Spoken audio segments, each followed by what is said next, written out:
Welcome, guys, back to the I Love Wrestling podcast. I'm your host, as always, Justin Woolwine, and today we're welcome with Peapod CJ Owen. How we doing, man? Hey, how are you, sir? Thank you so much for taking some time out and chat with me. Of course, I'm excited. You mentioned off air. You found me maybe through a Sean Evans interview. Yeah, I did. Yeah, he's a buddy of mine, and I know him and his tag team straight out of Saginaw, and he does stuff in the Metro Detroit area, which I also do some stuff in the Metro Detroit area, even though I'm based out of Toledo, Ohio. And he's a good cat, and I'm trying to kind of it's been a minute since I've talked on some podcasts, so I wanted to go back out there and see what's out there, see who's doing some good work. And I came across your stuff, and you seem like a good cat, so I was like, hey, I'll go on there and hype myself up for an hour. But no, seriously, no, Sean's a good cat, and him and Nick do great stuff as tag team. And if you want to talk trio, him, Nick, and Ray Larson, which Ray is one of my closest friends in the wrestling industry, so we all have a grand old time when I see all of them. So Ray's actually how I found Sean because I have a okay, new great. one. And the funny thing is like usually after these, I ask like the guests if there's anybody I should be having my eye on, maybe I should message, and she told me Ace Evans. Yes, So like when I got Sean on, he just changed the name, and I yes. didn't realize it until he brought Ray up during our interview that that's where I got it from. And it was just one of those moments that was hilarious. They're both great though, absolutely phenomenal people. Good hearts, good soul, good minds. They do a lot in the wrestling industry. I think Ray's is on the cusp of someone that you should be seeing more and more. Yes. And probably on television on the one of some of the major companies. She's absolutely phenomenal. Sean and Nick do some great stuff, and in the Metro Detroit area. And Sean also himself does a lot of hard work as a singles wrestler, but also as a man that prints shirts for a living as well. So he does a lot of hard work as well. So they're all just like phenomenal people, and that's the beautiful thing about wrestling is oh, excuse me. This is like a weird world, all it is. So when you find like people that you really vibe with, it's a hardcore like you're in it with them till you can't. So it's a beautiful thing. And with that said, I'm relatively young in the podcast game. Hmm. Actually, tomorrow, as we're recording this, will mark the 1 year anniversary since I Oh dropped my wow. first episode. So like, but the one thing I have learned is from talking to the guys and girls in the ring and surrounding the ring is once you get to know them and once you get to like for me help tell their story, for them share their story, for us to connect, it really opens that door and you get to see how special these guys and girls are. And the peek behind the curtain, like I know some people want it to know the drama, the dirt, but just finding out how relatable they are is probably my favorite part. I love being a commentator because I have like one foot as a fan and one foot in like behind the curtain. So I literally see everything and know about like a lot of the inner workings and hearing, but I also see the response on seeing some of the ideas come to life on those shows and everything. I have a front row seat, and I can enjoy things as a fan while at the same time being the guide for the fans for the wrestling and the stories that are being told by the promoters, by the match itself, by the wrestlers themselves, how to get those characters over and help enhance everything. It's a beautiful moment where everything clicks together. But it's also like an awkward moment when you see things kind of fail as well. But it's also everything's a learning lesson, and you always want to keep learning throughout the whole process. And being a guy who's been a broadcaster that was in broadcasting corporate radio for 11 years, also did my own podcasting, and I know a lot about all that. And then this coming April will be 5 years for me commentating. I understand a lot of like getting to know the guests, getting to know everything, the hustle, how everybody works, the inner workings of everything. Literally on the time of this recording, I literally got back from the Detroit airport to drop off a buddy of mine who's a promoter for one of the first companies that I did work for, because he's heading out to LA for a show. So I helped him out and dropped him off and everything, and like learning about like, oh yeah, we got this going on, and the good, the bad, the ugly, everything. So it's a wild world that wrestling is, but it's a beautiful world. It really is. It definitely is. I got a question. Is that a? I mean, obviously, I got a question. It's a podcast, but is that a Jim Cornette tattoo? No, No, I do not have a Jim it Cornette looked tattoo. like Cornette Okay, on your s forearm. I have my left or right? Which one? Okay, it'd be your right. For Okay. some reason, it looked like the picture of Cornette when, like, he has this shirt where he's yelling. Oh, That's okay. what I thought So it was. So no, I have on my right forearm, your left. It is a kind of like a ghost priest that I got. It was a design that I really liked from a guy out in Montana, Nice. and it was done by an artist that I've always wanted to get tattooed from. And then I also have an axe with some sakura flowers on it, and then an artist representation of a grandfather clock that my grandparents actually own. That's on my forearm as well. And then on the left arm, it's a bunch of comic book characters. So, Okay. Who's your favorite comic book character while we're on the subject? John Constantine is Oh, always enjoyable. The Swamp Thing. okay. I always really like those characters. I also have the Doom Patrol characters. Grant Morrison's run on Doom Patrol, Alan Moore's run on the Swamp Thing are probably like my 1A, 1B favorite uh um comic books of all time that I like. So Okay. It's rare I get to talk about comic books on here, but you think I'd get it more, since how I mean most wrestling fans. I'll say it. I'm a nerd, so like most wrestling fans are nerds. So like it's all yeah, we're all marks, and like everybody's like, oh, you're just being a mark. Well, yeah, we're all marks. That's that's the why we're in point. wrestling. You you know, know. when what's funny is when I first started doing this, um, and I was trying to find myself, kind of find, because I mean, part of podcast, you kind of have a character or shtick that you do. But I was listening to people around the wrestling business tell me things like, "Don't be a mark. Don't act like these other podcasters that want to be these things." And like part of it was true. Like you don't want Right. too much. Hmm. But the don't be a mark thing threw me completely off because we're like the wrestlers are. We're Hmm. all fans. You gotta be.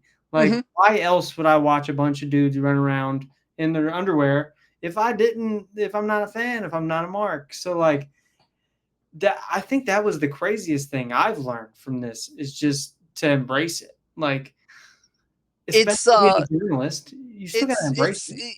we you have to. You absolutely have to. Not like I understand that like it's a business. It's you have to market yourself. Everybody has to do. You have to have some seriousness. But you are allowed and you should be allowed to get really excited and get very happy and seeing maybe like your friends go out and get like doing extra work on television, or you seeing them getting signed, or you hear interviews all the time with like WWE and AEW wrestlers. They're like, my friends are over at the other company, depending on who you're talking to. We all want to succeed. You know who really makes the tribal and everything?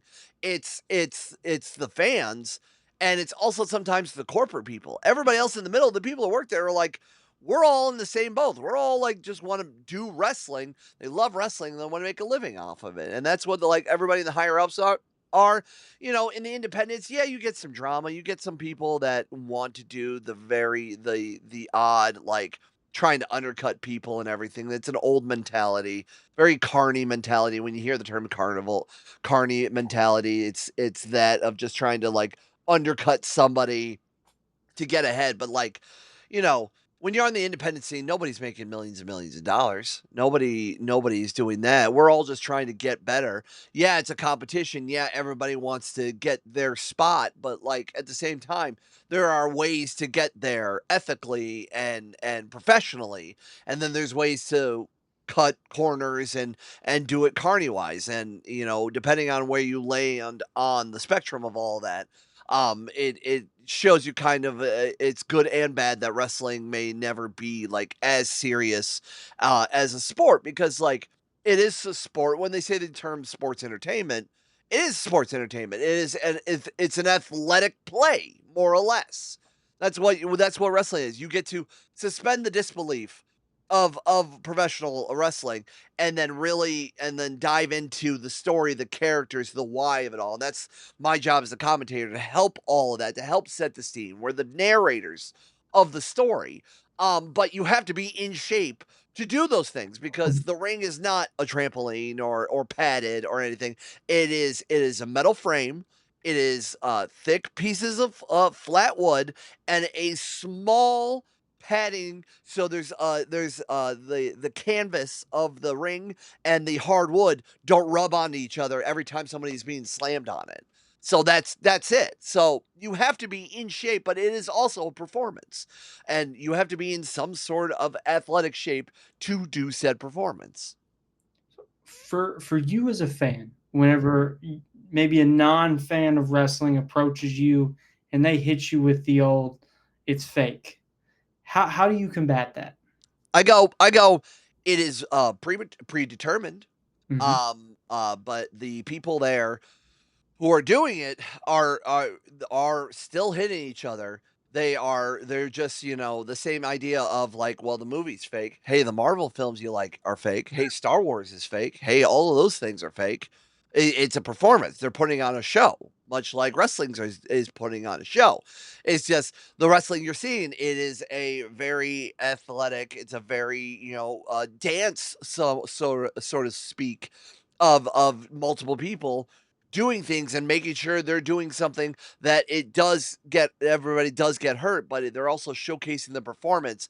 They're doing it as safely as possible, so you can still, again, the suspension of disbelief of what you're seeing in wrestling, and while you're still getting sucked into the performance of it all.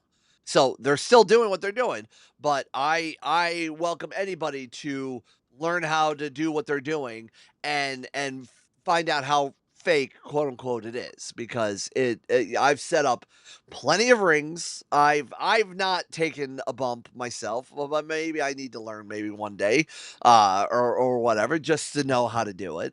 But it's tough. It's and it's, the ring ropes are not ropes per se. They are high tension cables, and every time someone bounces off those ring ropes, quote unquote, those hurt as well. Everything hurts in wrestling, but it's a performance for the love of the sport, the idea of pro wrestling. Yeah, I think one of my other favorite parts about wrestling is bringing a non-wrestling fan to a live event and Oh then yeah. watching them get sucked in. Hmm. Because, like, for instance, I recently took part in a little sponsorship with Exodus out in Cleveland, Oh and I wow. took my Okay. Cool. fiance out there, and she won't watch wrestling. She bullies me for having a podcast all the time. Like, she just anything wrestling, she's like, "Ugh, get away from me."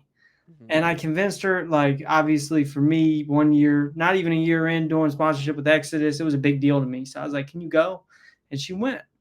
Um, and the whole time just sucked in and commenting like she's picking fun at him because like Carson Drake's there, he's doing his little dance and things, and she's Right. picking, but she's into it. And at the end, I was like, "Do you have fun?" She's like, "No."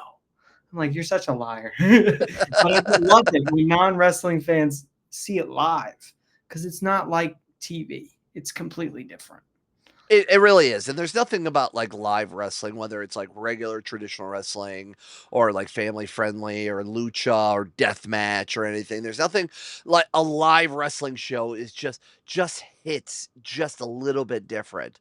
And especially nowadays where, like, it's harder and harder because of everything going on in the social economic spectrum going on. It's hard to do the big time companies of WWE, even AEW, even TNA. It's best to, like, see it, like, go in your backyard, go in within a, 15 to 30-minute distance, and you'll see, like, great, hardworking independent wrestling, in your area, and you can some of the people, may not be that great, or some people might be, on the rise, and they could be doing some television, or some people could have done television, and they're on their back on the independents, and, maybe over the backswing of their careers, or whatever. Live wrestling is something special. Absolutely. What do you remember your first time being exposed to wrestling? My first time being exposed, my father was coming home from work, I'm guessing you're from the Ohio area, maybe, or From the West Midwest. Virginia, actually. West Virginia, okay, because you said Exodus, and that's based out of Cleveland, so Well, funny thing is, I live in Chicago, okay. So so you're it's a from little out of Virginia, the you way. live in Chicago, so you know of the Midwest, I basically. know the Midwest, yeah. Okay. All right. So, so I won't go into the city towns and for Ohio or whatnot, but like my father would come home from work a little bit before the start of WCW Monday Night Nitro. This is when I was a kid. Okay. And Monday Night Nitro was still a thing. And I would catch like the first half hour of the show because I had a very staunch 8:30 Eastern time bedtime. So I only could catch like the first half hour of the show. But I was just like amazed, and my father would just put it on, and he would say, "Oh, that guy's gonna win." What by the guys that are just coming out before the match even started. And 9 times out of 10, he was correct. Um, but I was enthralled and I was interested, but like, what was I watching? And then when I got a little bit older, in about middle school or so, this is like the mid 90s, mind you. I'm almost 40, so, this is like, late 90s, mid to late 90s, the tail end of the Attitude Era. For reference, like, the big storyline when I was getting into wrestling as a teenager was, Triple H marrying Stephanie McMahon. That was the big storyline of that time.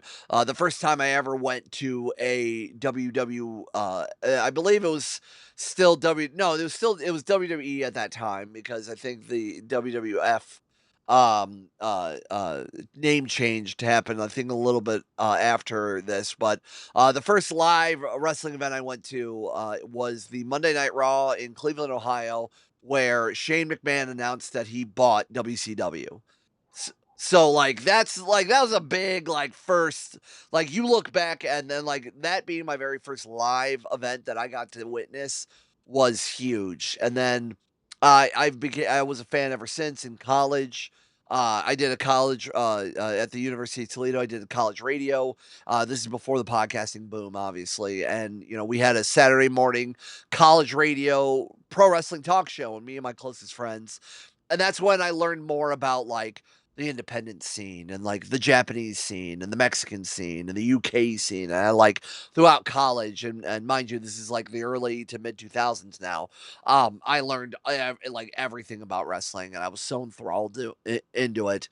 And I around there was a point in time, I want to say it was I think it was 11 years ago now, one of my friends who was also one of the co-hosts of said show untimely passed away, and I stopped watching wrestling for a hot minute because of that, because we all bonded because of wrestling. And then I got back into pro wrestling right around the All In event, so the precursor for AEW.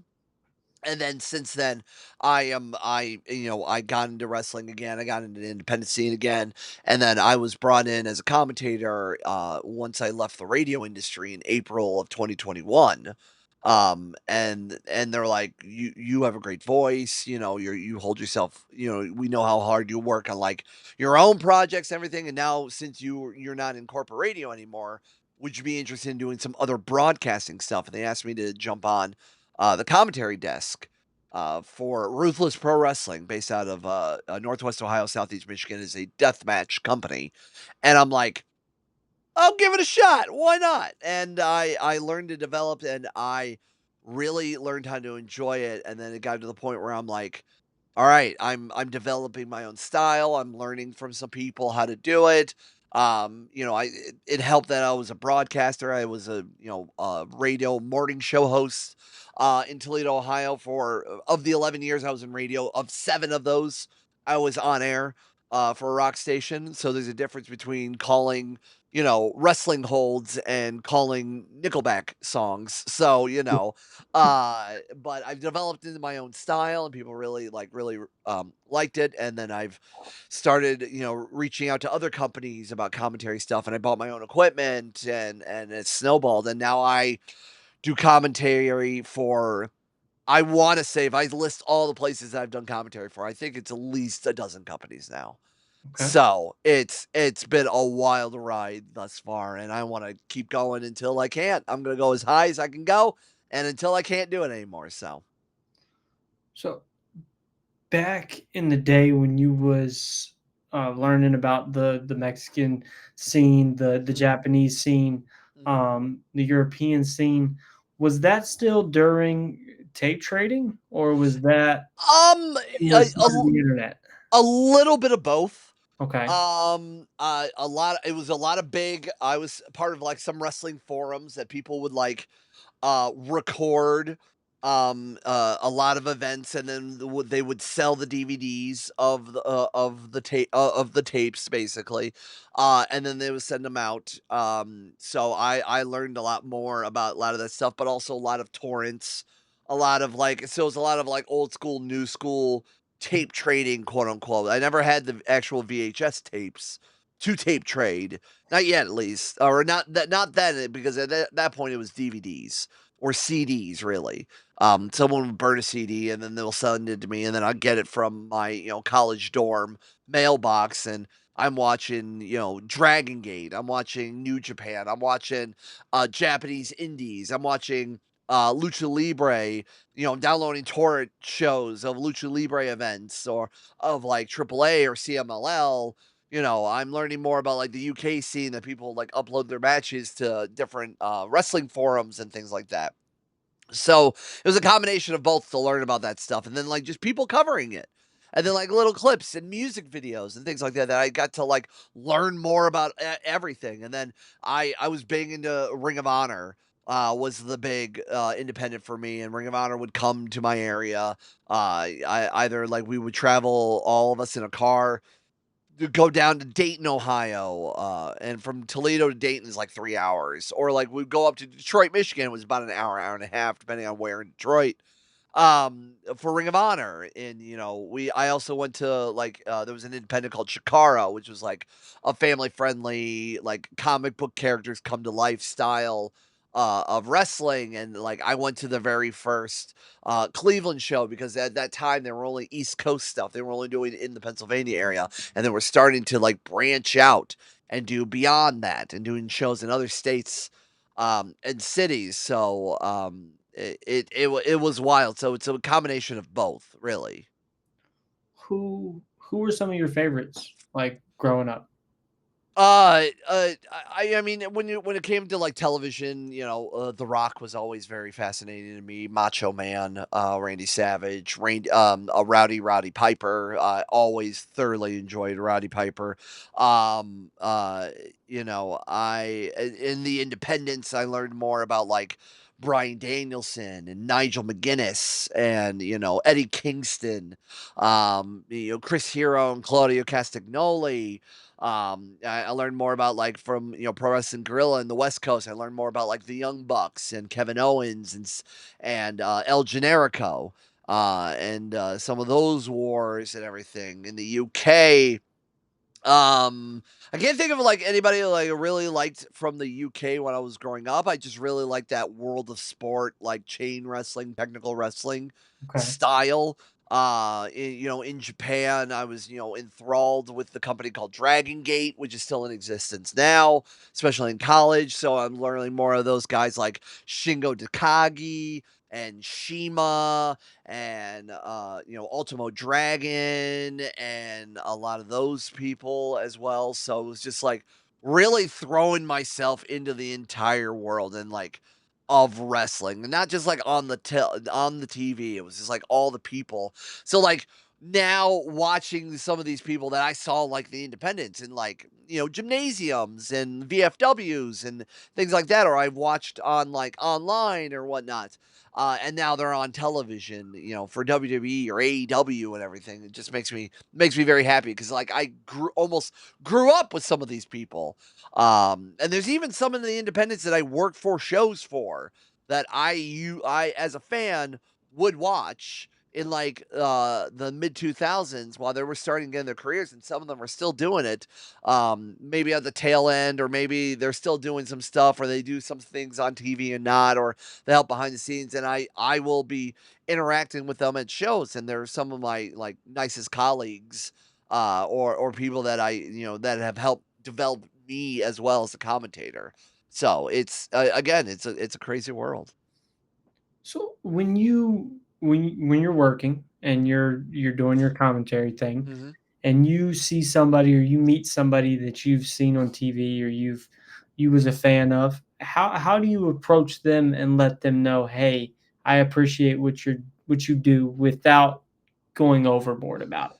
So, like, I usually do that towards like after the show. Yeah. Like during when you come to a show, it's very professional and formal, and everybody you shake everybody's hand when you get in. You say your highs, your hugs, your whatever.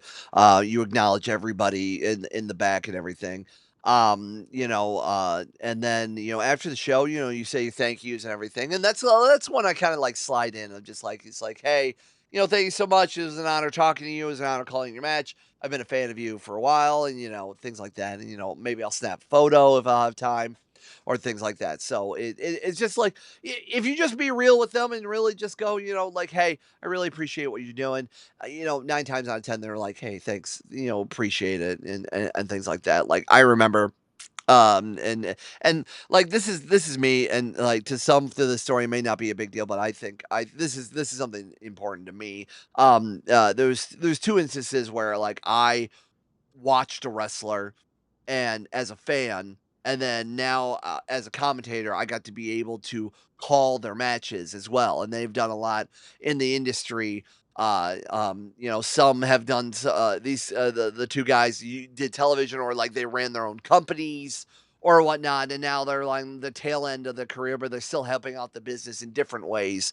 And I've talked to them when I first met them, and I'm like, hey, I appreciate what you do. I've been a fan of you since such and such year, and like it's been really cool to like learn from those people as well, because like they have all this knowledge, and while it I've been a broadcaster for, a good chunk of my life. I've only been in wrestling for a cup of coffee, really. So it's still very interesting to learn from them. And while I'm not, slamming people onto things, I still have to tell the story about why they're slamming people into things and how I can develop my style for them. So it's a wild experience. I can agree. Like, there's been certain guests I've had on the podcast that either before or afterwards really like they made an impression. Like, Hmm. I've had, I talk about it a lot, especially whenever I got guys and girls from Exodus on here, but EC3 runs the ship up there. Hmm. And I always tell people, like, if you watch EC3 on TV, you're gonna assume he's arrogant, he's cocky, he's full of himself. Hmm. But EC3 might be one of the most genuine human beings I've ever met in my life. And like, it's crazy how that works. Cause even like I've had Rhino on, and like Rhino it was cool because I met him here in Chicago, and he was like, look, if you want me on the podcast, come see me in Detroit or in Monroe, Hmm. for my show, and we can Yeah. talk about it there. And I think it was one of those, like, and I've said this on the podcast before, I think it was one of those tests. Like, will this kid actually drive 5.5 hours to come see me so I can get on?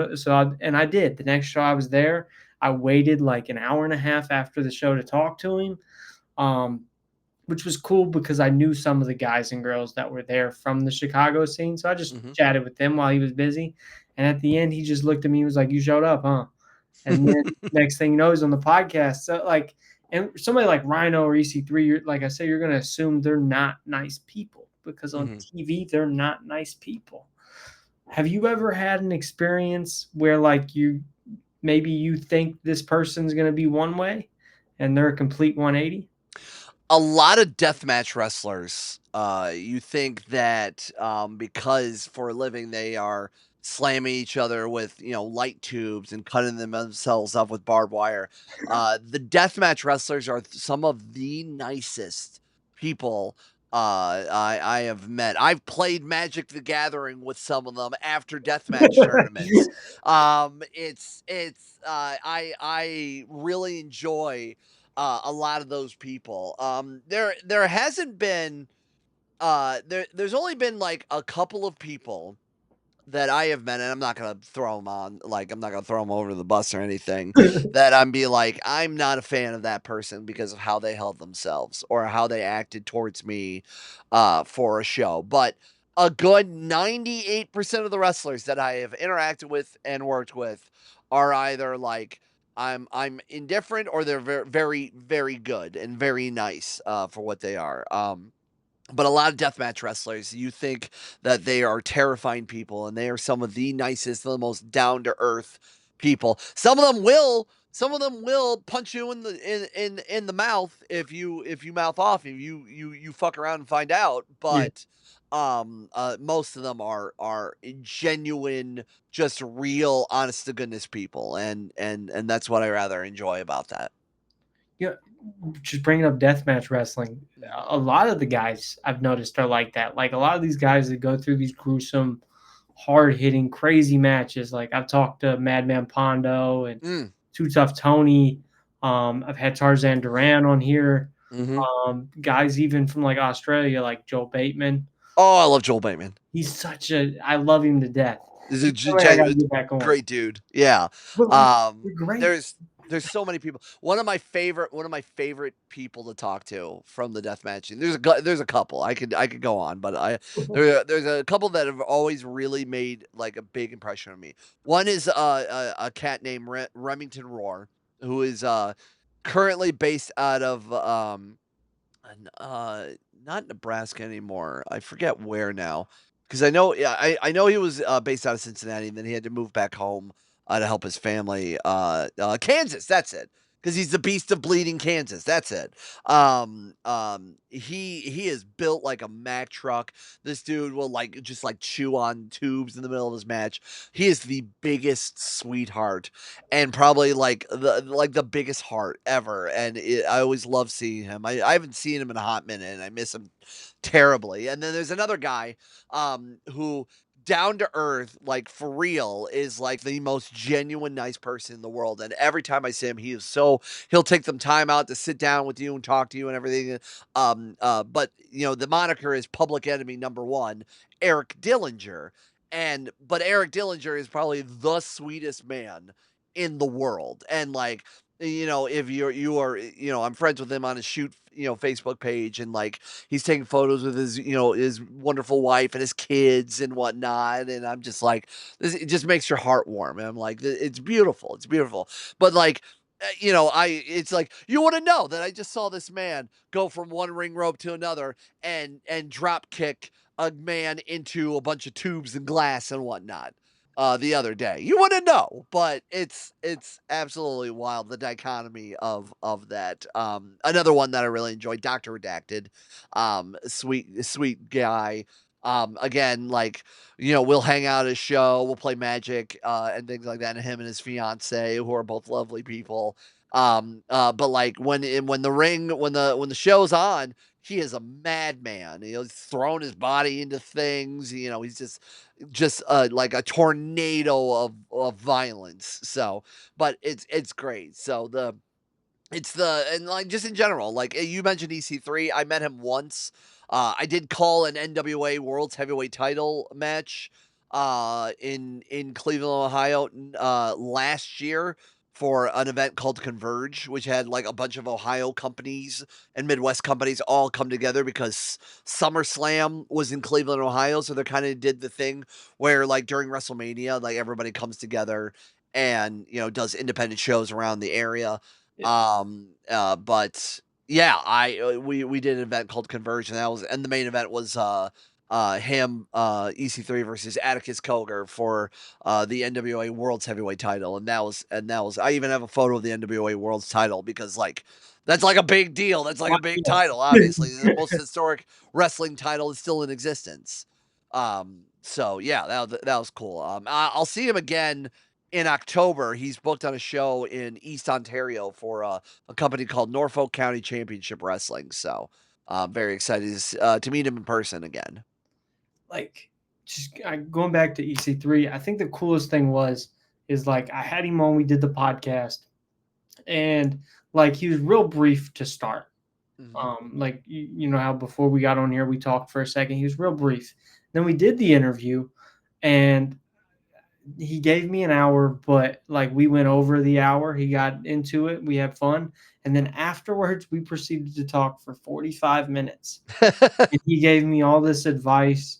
We talked about because he's obviously knows the Cleveland scene probably better than other places. So he was asking me like who to pay attention to in this area, things like that. And like I just thought it was so cool that somebody who's made it to the mountaintop gave me an extra hour of his Mhm. day. And he didn't have to, and advice. And at that point in my I'll call it a career. At that point in my career, I needed it. Like it was things I needed to hear because I was listening to the wrong people. Mhm. And like I just don't think he gets enough credit, if that makes sense. He does a lot of good work, and I've heard a lot of good things about Exodus. I'm very interested in learning more about that world. I wouldn't mind, being booked within NWA or Exodus or anything. I just, I'm still, I'm at that point where like I've been doing a lot, especially this year. A little bit more traveling. I'm doing a lot more companies and seeing what I can balance between work and life and everything else with wrestling. And then going into 2026, I already have a full calendar of like from 3 companies already of dates, and then some. And, trying to really step up my game and trying to be, getting ready to put stuff together, and hopefully and hopefully work around and getting myself onto television or being at a point where like someone like Dave Prazak, who was one of the big independent names, while he never did television per se, he was still the voice of a lot of major companies and did a lot of major moments on the independent scene that people still reference and use to this day. So that's where I'm trying to be in 2026. So like learning from some of those people is would be very helpful. So once I hopefully I get the chance to talk to him and rap a little bit more. I don't know though. The show we're both on is part of a double show event in East Ontario, and I'm sure everybody is busy and whatnot for that. So I don't think there'll be much time for me to sit down and shoot the shit with him. So. Something I'm curious about is like, was your plan always journalism or to be in broadcasting, or did that come later? I So I originally went to school for engineering, and then about 3 semesters in, I found out that I'm not engineering smart. I just like computers, and I was always been a techie nerd, and I still am. But there's a difference between like tinkering with things and being an engineer. But my grandfather was big in the radio industry. I've always liked music. And I wanted to continue doing that. So I've always wanted to be a broadcaster, even though like I've always been a little bit of an introvert of sorts. I've gotten past that over the years, especially now, because I'm trying to do more things like in front of the camera and being seen and heard, not necessarily just being heard. I just recently the for NCCW, I had my very first in ring segment. So I was in the ring and I was talking to the crowd, and that was something I never thought I would do before. I'm at an upcoming event, depending on when this episode airs, for another company called Fantastic League of Wrestling out of Indiana. I'm going to be doing double duty, and I'm going to be ring announcing and commentary at the same time. And I've never done ring announcing, but I'm like, you know what? I can be charming enough, and I have a good idea of what you need to do. And I've seen a lot of bad ring announcing, so I'm like, let me see if I can do it, and then just kind of go from there. And I told my buddy that, and he's like, that's very surprising that you want to do that. And I go, I want to push myself more and do better on that. Like, it's one thing talking to someone like you on a podcast or whatnot, and then the screen's on me and everything like that. That's one thing, but like, it's something different when you're in front of people and all eyes are on you. I want to see if I can hang and I can do it. Because when you're on television, you're going to be judged a lot for all of that. So that's what I'm trying to do. I'm trying to push myself and get outside of my bubble. So I've always wanted to be involved with some kind of entertainment. But I've also always loved connecting people with people and like helping with their message. So whether it's like a form of marketing or whatnot or social media and things like that, I've always wanted to be involved in that as well. Because like I've always loved the idea of like, okay, you have this idea, like, and you want to say these things, so let's help develop something and then make sure we get that message out there that's clear and concise, that someone like me, like the user or the audience, would understand, and then go from there. So like, yeah, some sort of media realm, it seems like I've always been attracted to.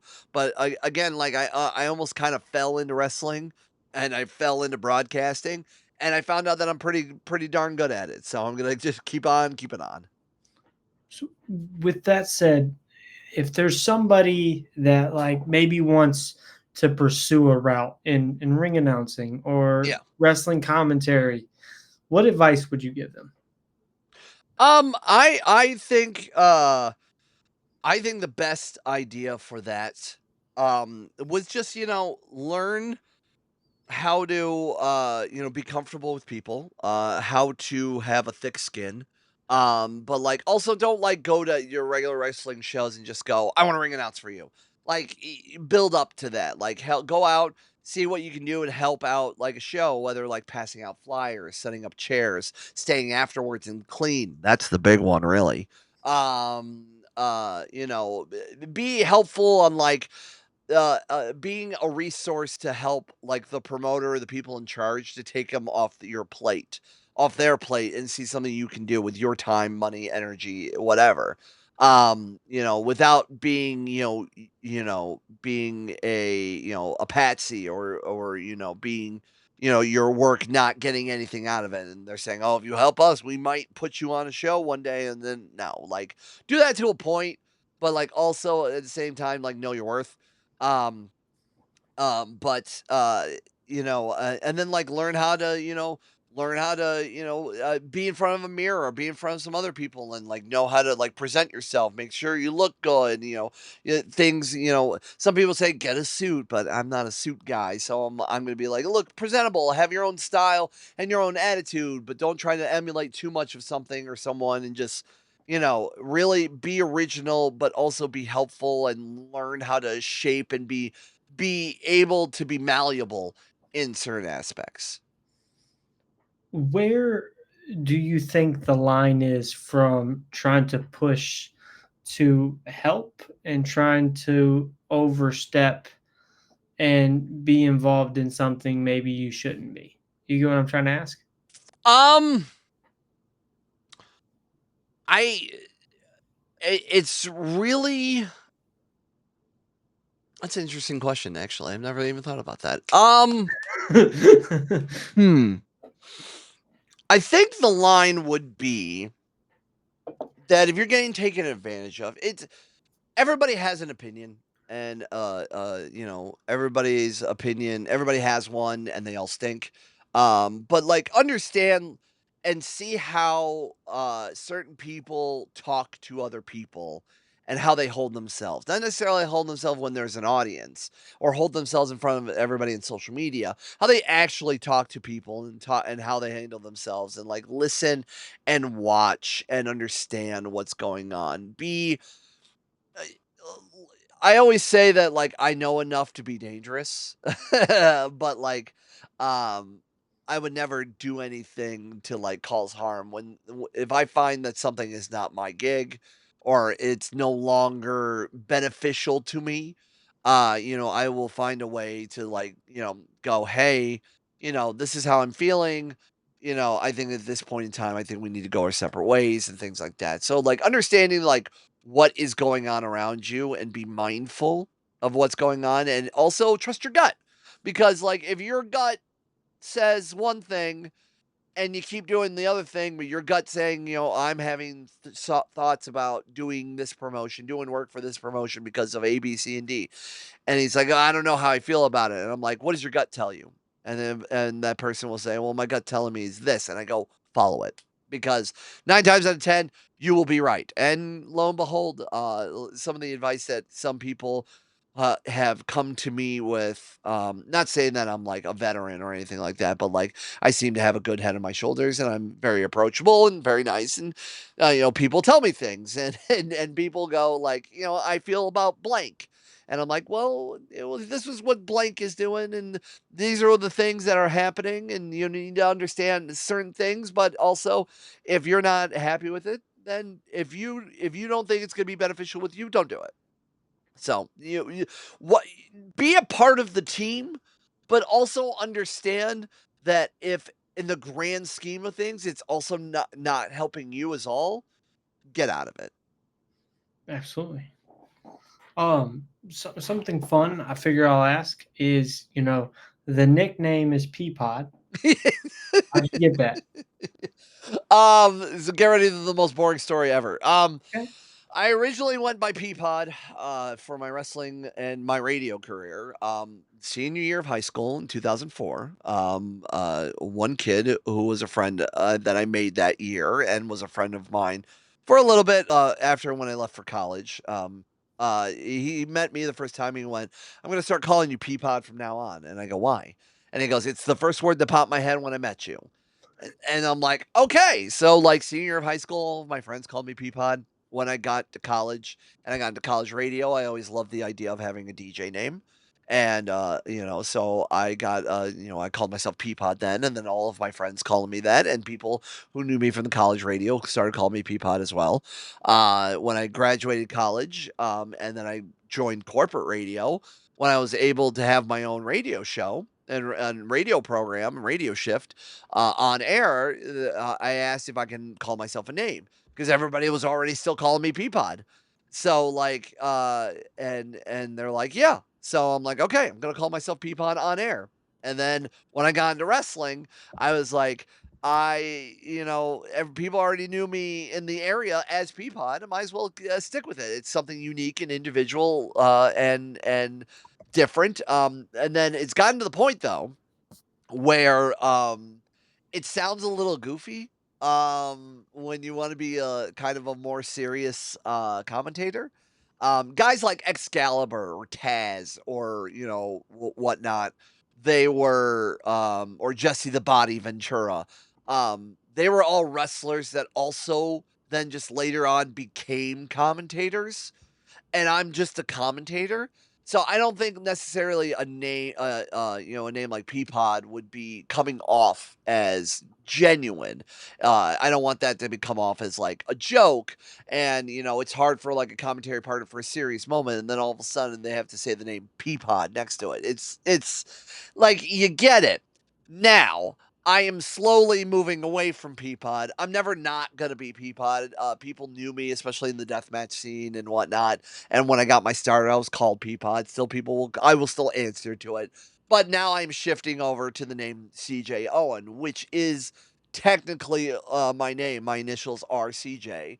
And Owen is the last name of my grandfather, who's been a huge influence in my life. So that's that. Those names all put together. So yes, you can call me Peapod, but also CJ Owen is what I'm trying to kind of push more. And then going into 2026 is what I'm gonna hopefully be more called as I'm gonna slowly phase out of Peapod. I also needed a new name because I do English commentary for a company out of Taiwan called Puzzle, and I wanted something a little bit more serious at that point. So I had the name in my back pocket for a hot minute. And I was like, I think this is what's gonna go on. And then when we recorded our first like English commentary for a show for Puzzle, I was like, oh, it's not gonna be up for a while or whatnot, or maybe they won't know the name and I can slowly introduce it myself.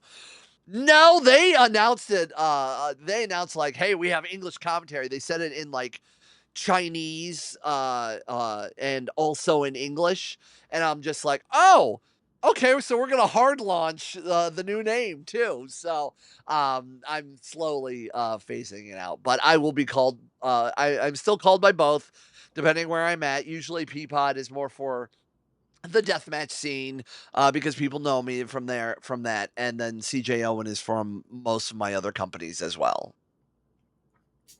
So right now, if you're looking at the grand, like the overall spectrum of wrestling, which can be Mhm. difficult, there's a lot. Who would you say that people need to have their eye on because they're going to break out next? That's a loaded question. I'll make it easy. We'll do each major company and just major TV company. So we'll do Oh, major okay, so major TV company or just in WWE, general? I mean, I can AEW, yeah. TNA. Um, oh, man. So, I have to be honest, I don't watch WWE programming that much. I do follow it, and I Okay. see what's going on, but I don't actively try to watch it. I'm more of, TNA and AEW and some of the other ones. Okay. Oh, man. I mean, WWE. I really enjoyed the excuse me. I really enjoyed the rise of Gunther, or Walter, when I remember seeing him on the independent scene in the British scene, the European scene, and seeing his rise, to where he is now has been very good, and I think that's been really solid for being such a kind of a bare bones, character. It's not flashy, it's very serious. He just chops some dudes and tosses some people around. It's very, back to basics type wrestler, but he's done very well for himself. Um, let me see. I don't know. No, I don't because I don't watch NXT, so I couldn't tell you on there as much. AEW, I think Brody King in AEW should. I'm glad he's like the tag champion, but I'm ready for a good like hard solo run from Brody King. Yes. I loved. I mean, I loved him in everything when he was doing everything with the House of Black, and then the Hounds of Hell, and then like Buddy Matthews got injured, or Buddy Murphy. I forgot what he's called in AEW. I think it's Buddy Matthews still. Yep. And he got injured, and Julia Hart is forming her own faction now. So like him and Bandito has been a very fun tag team. But I'm ready for like a good like solo run.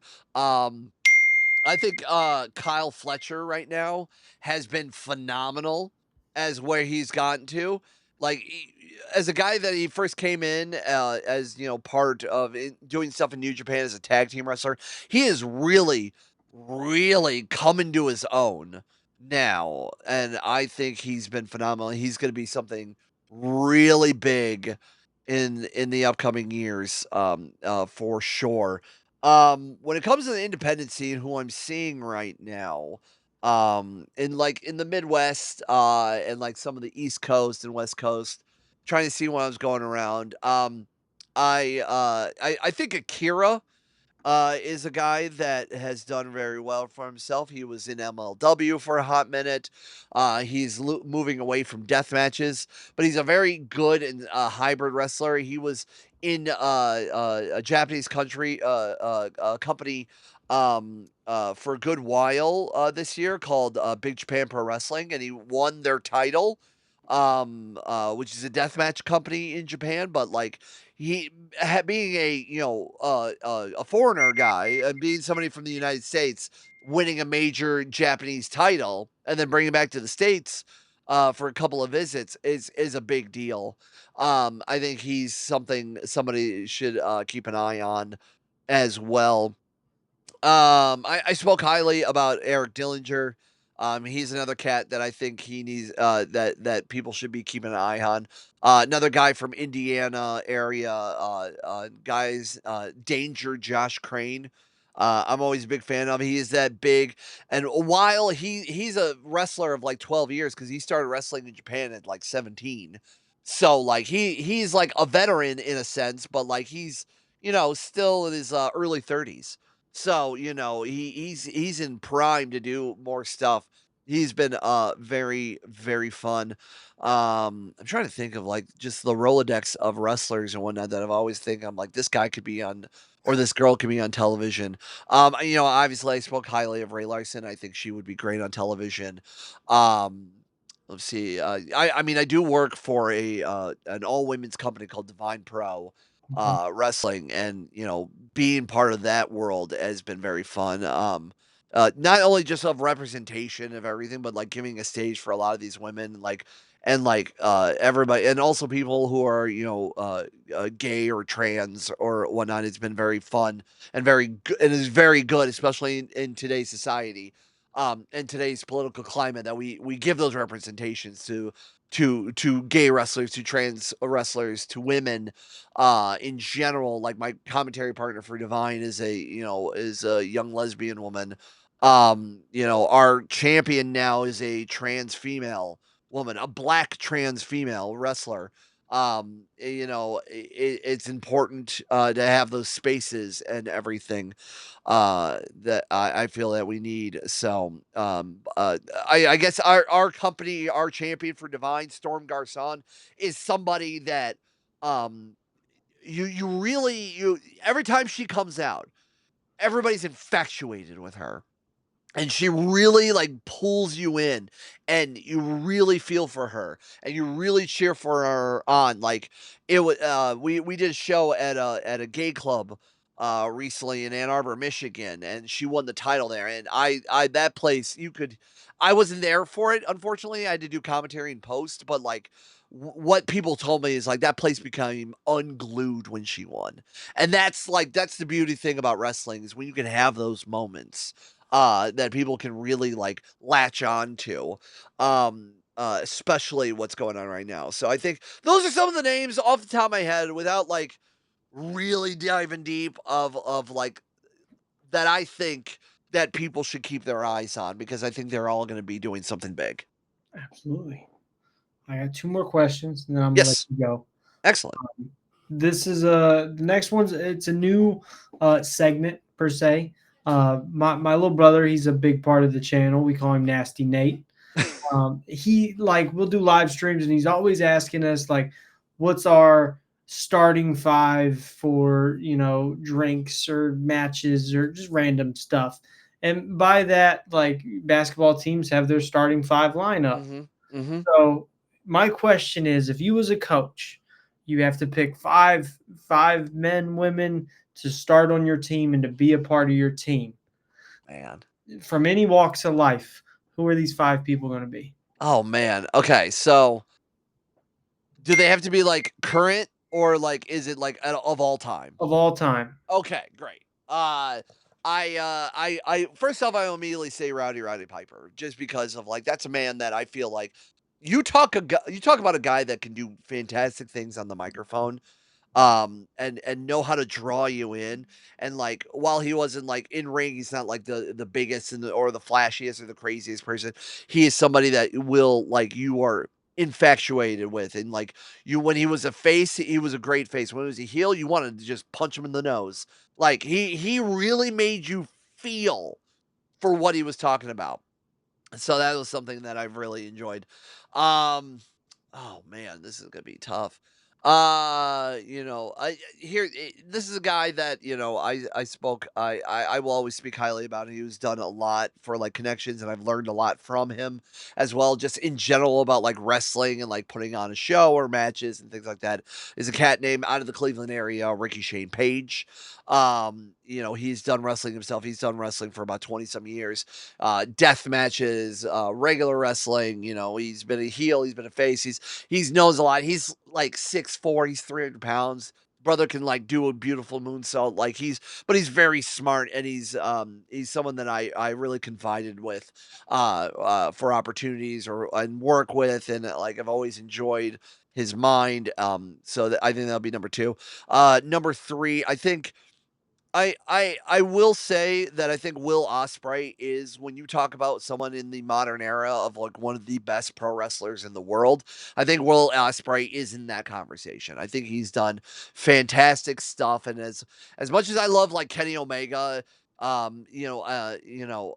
think the guy that would has done so as well as Kenny Omega would be Will Ospreay.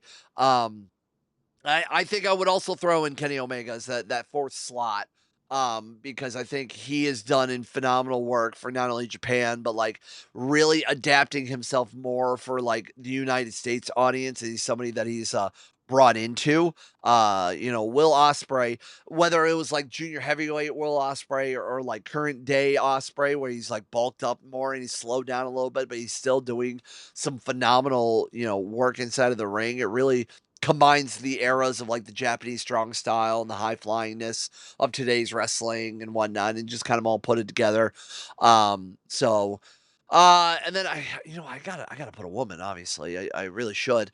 Um, you talk about someone who I feel that was very underrated but was still phenomenal when she was on television. I think Beth Phoenix would be in that conversation. I think she does not get enough credit for what she was. Women like her and like I think like Natty Neidhart and like Molly Holly, honestly, are some of those wrestlers that like they're they came in different times in wrestling where, you know, uh uh Natty Neidhart now like kind of like is fine now because like women's wrestling is less about divas, is less about looks, it's more about the, both combination of beauty and strength and Mhm. everything. But people like, Beth Phoenix, who was on that cusp of turning from the divas era into the women's revolution era, was one of the foremothers of that. But I also think like somebody like Molly Holly also was in an era where it was all about looks. She still had fantastic ring presence and fantastic wrestling as well. But in that fifth slot of that top five, I think Beth Phoenix, I would slide in right there. I love it. I love it. Such a dynamic group, and Mhm. I like that. I like the diversity of it. Um, I also just like the question because it's not a Mount Rushmore, No. and like everybody does a Mount Rushmore, and like every once in a while I'll throw it out. Like I just had Kazarian on, Yeah. and like I was like, TNA originals, they always ask who's your TNA, and like I had him talk about X Division, and it popped him. Like you could tell he immediately was like, okay, that's different, and so like it. But the starting five, I feel like, is fun because they don't have to be the best. You just have to enjoy them. I feel like those are 5 people that you would build companies around of, and that's how I kind of felt the question was, because, like, you got a talker, you have a good, flashy wrestler, you have a good base wrestler that you can build, the programs of, you have the mind and the power, and then you have a person for the women's division that is both strength and somebody that you be like, "Oh, like, this is why they are, like, a center stage person." Exactly. Mhm. Last question. We are towards the tail end of 2025, but I'd like to know, like, what goals do you have left for this calendar year that you'd like to achieve before the end of the year? Uh, I mean, really, it's just stepping up my wrestling game. I need to. It's hard for me to sit down and like build a commentary reel and going through my shows and like picking out good calls. I've tried to have people to do it for me, but like they get busy and whatnot because I have to convince them to like, hey, you need to really pay attention to the show, and the show's like anywhere from 2 to 3 hours, and I have like 5 shows I want to go through, so it's me, it's, like, really just trying to fine tune the stuff, that I'm doing, and then also, like, testing the waters to see how comfortable I am in uncomfortable situations. Like, I would love to try to do another in-ring segment, with some wrestlers or whatnot. I'm gonna be trying my hand on ring announcing, and see, if that's something I could, possibly pursue, if I can't do commentary for some reason. Commentary is my bread and butter, honestly. I can do that from home. I can do that in person. I can do that with. I have I'm very glad that I've seemed to have the skill that I can have good chemistry with almost anybody. So, and little pat on my shoulder, I guess. That's what I've seen. I'm not saying maybe it's a humble brag, whatever. But sometimes you got to be a little bit full of yourself, because if you don't hype yourself up, who will? You Well, know.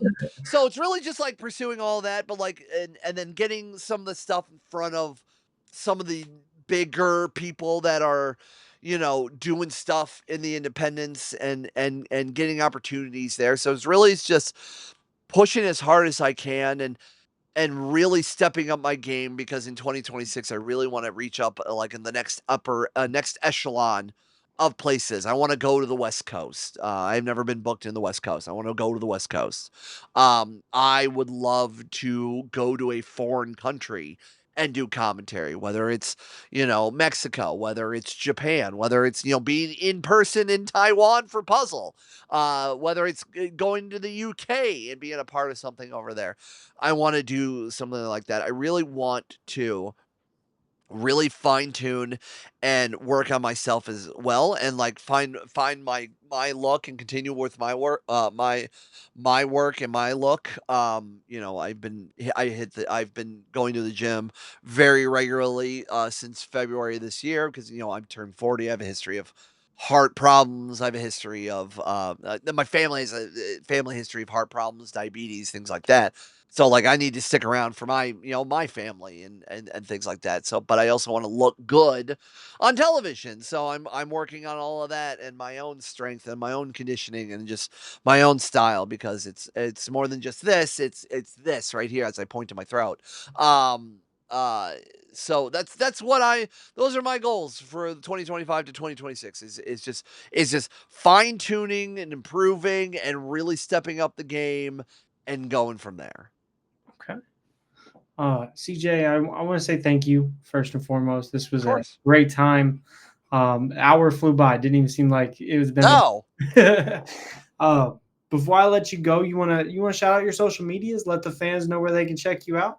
Yeah, I'm really active on, like, just a few. I don't do Twitter, because It's a lot. it's a lot. It's a lot. It's I'm a on there. lot But over it's a there. lot. It's a lot, but Facebook and Instagram at CJ Owen calls the number 4 and the letter U. Mhm. I have a link tree as well, that you can check out. All the companies that I do great work for, where I'm at. I'm pretty active, again, like I said, Instagram and Facebook, more Instagram than anything, really. That's really my bread and butter. But you can check me out. You can see what I've been doing, and some of the companies I work for. I work for some phenomenal companies. I'll ramble them off very quickly. I did stuff for Ruthless Pro Wrestling, which is a deathmatch company out of Southeast Michigan, Northwest Ohio.